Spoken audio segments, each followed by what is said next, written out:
Benkin in the pilot seat right next to him. It's second from the left. And in front of them are those three displays and the button panel that we got a chance to see earlier that they'll be monitoring telemetry on and using to exercise that manual piloting test. Or which way it's pointing is controlled by these very large gyroscopes called control moment gyros. And it's a pretty efficient way, only using electricity to keep these large gyros spinning, pointing in opposite directions to help stabilize the station. It's a very large spacecraft. So using thrusters a little more work intensive.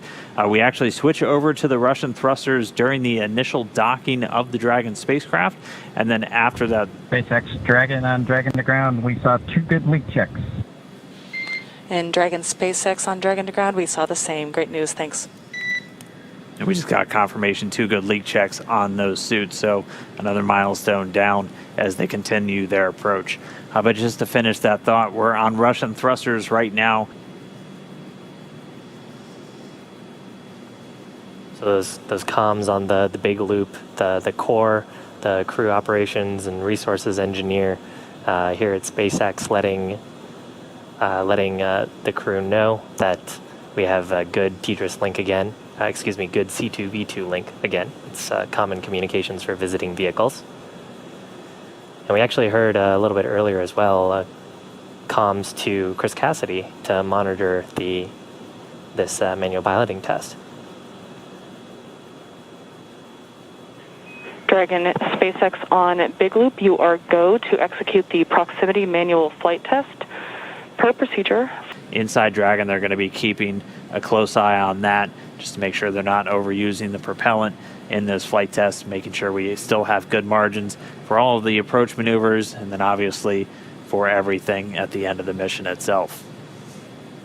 Yeah, and the thrusters that we're using here.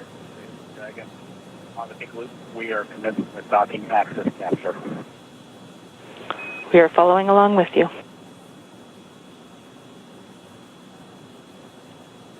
So the thrusters that we expect to see firing here would be on the service section or on the trunk.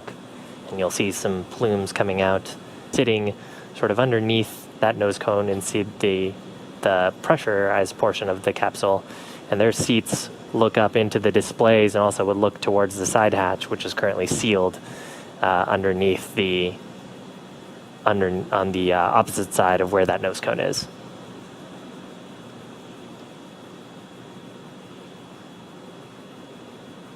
Very cool to see those thruster plumes. Yeah, the Kronos and Mission Control Houston actually opened up the iris a little bit on that camera on the space station so we could see these plumes. Manual piloting demonstration. I only had to twist Doug's arm for 2 or 3 minutes to get him to allow me to deactivate the piloting controls. We copy. Excellent. Thank you. And with that, we ask that you, from the display used for manual piloting, please go to audio settings and adjust a gain setting for seat 1 or 4. And in addition, we would appreciate any handling qualities evaluation of the proximity piloting possible. We've completed the gain setting adjustment for seat 1, and I'll turn it over to Doug for the handling quality quick look. SpaceX Dragon on the Big Loop for the handling qualities. It flew just about like the spin, so my congratulations to the folks in Hawthorne. Flew really well, very crisp. It was a little sloppier and wide, just like we saw in the spin, but all the other axes, as well as closure and opening, were all just as per. Excellent to hear. Thank you.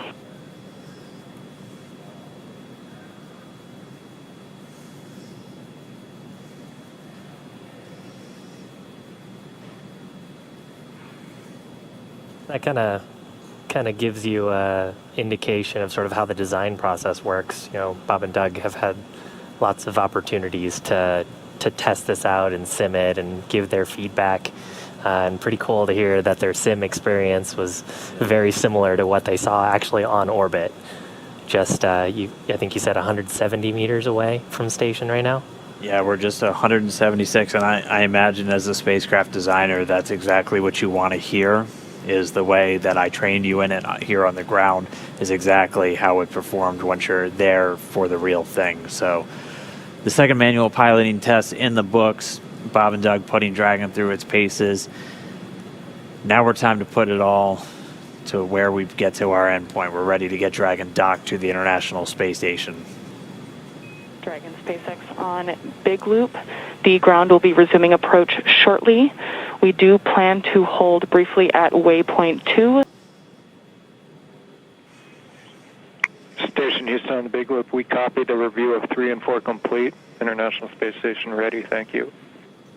Expedition 63 Commander Chris Cassidy giving the report. Station is ready for docking. Yeah, and you can see the trajectory of the spacecraft. There are small corrections that are happening. So as we get closer and closer to station, we're trying to stay within those 2 corridors, which are shown coming out of the docking port that we're going towards.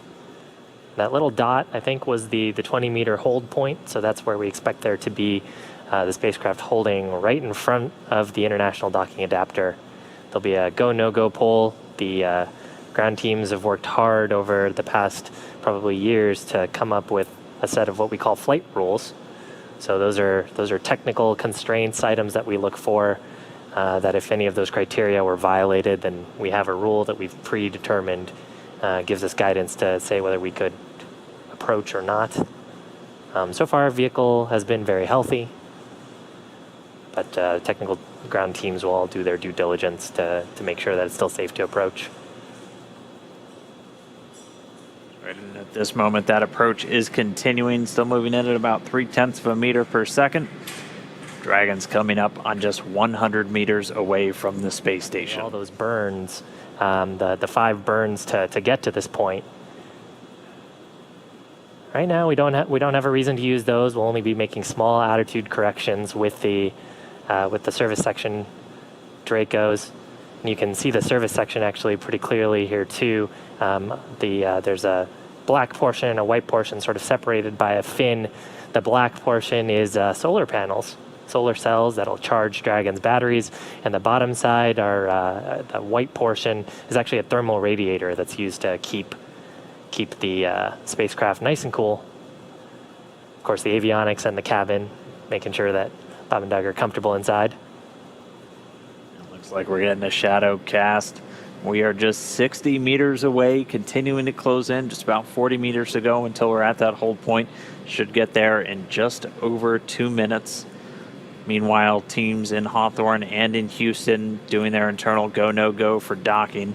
They're going to get all the teams polled. Once everyone's go, we'll be able to give Dragon the final go-ahead for the vehicle to autonomously fly in and dock with the International Space Station. Should be coming up on waypoint 2 arrival in just about 1 minute, 45 seconds. At this point, it'll be 20 meters away from that docking port. The International Docking Adapter number 2 attached to pressurized mating adapter number 2 at the very forward end of the Harmony module. Right there on the right around the center, you can see the forward hatch. It's got a window in it. You can see a couple of handles, and there's some features that look sort of bronze. Manual flight test. Yeah, and actually oriented in a way too, where if you were to lose some of those thrusters, you still have redundancy and control in those axes. That's part of the reason why they're sort of at the angles that they are. All right, so we should be getting to waypoint 2 right now. Hands-off point, retreat and breakout are not permitted. And for your awareness, we have sunset in a little less than 8.5 minutes.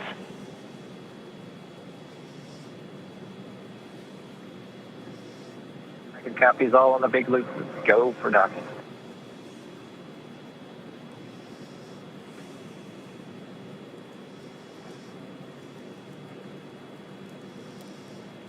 So Doug on the spacecraft confirming their go for docking. They're going to put down their visors. Got some instructions there about the the crew hands-off point that we had talked about earlier. That's a point where we don't want the crew issuing any commands to the vehicle. It's about just about 2 meters away from the docking adapter. I believe the number is about 1.7 meters. Station Houston on the big loop. Houston and station are now go for docking. Chris, you can monitor per steps 3 and 4. 3 and 4 in 1.104 Crew Dragon approach and retreat monitoring. Or so, right before we get that final docking, it comes about 20 seconds prior, or just about 2 meters away from the station still. And that's just the crew not issuing any abort commands. At that point, it would be too late. And so any aborts would be executed automatically by Dragon itself.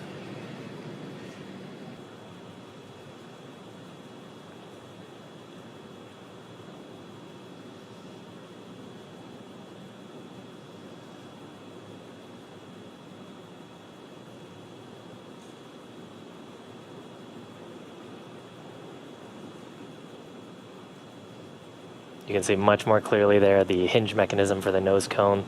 Those 4. At that rate of less than 1/10 of a meter per second, we should be just about 1 minute 45 seconds away from docking. There is a center line camera right in that middle, so you can see where the forward hatch is, and right in the middle of that there's a window, and there's a center line camera that is aligned with the center of the vehicle and the center of the docking mechanism. So that is what the autonomous docking system is using to line up with sort of a cross-hatch, cross-target on the docking port. Again, the forward docking port on PMA2, or the pressurized mating adapter.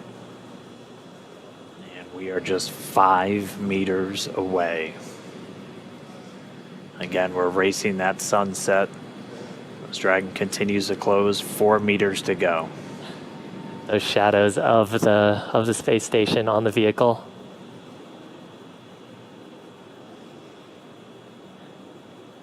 Yeah, you can actually see the centerline camera pretty clearly there, sort of with the contrast of the sun right now.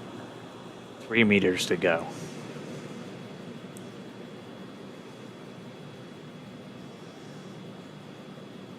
Two meters. We are inside the hands-off point, the chop, the crew hands-off point. 1 meter to go.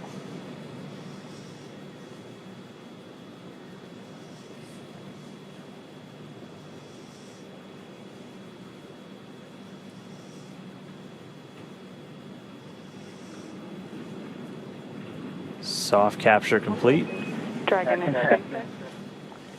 Soft capture confirmed. Stand by for retraction and docking.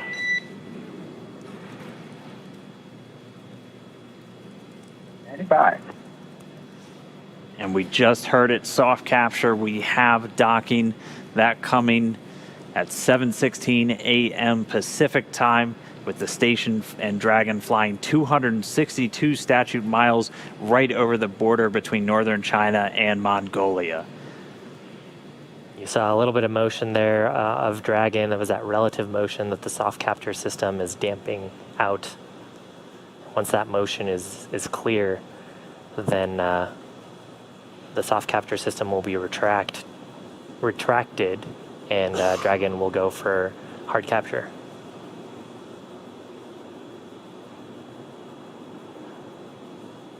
Again, if just now tuning in, that soft capture, that docking coming 7:16 a.m. Pacific, 10:16 a.m. over on the East Coast.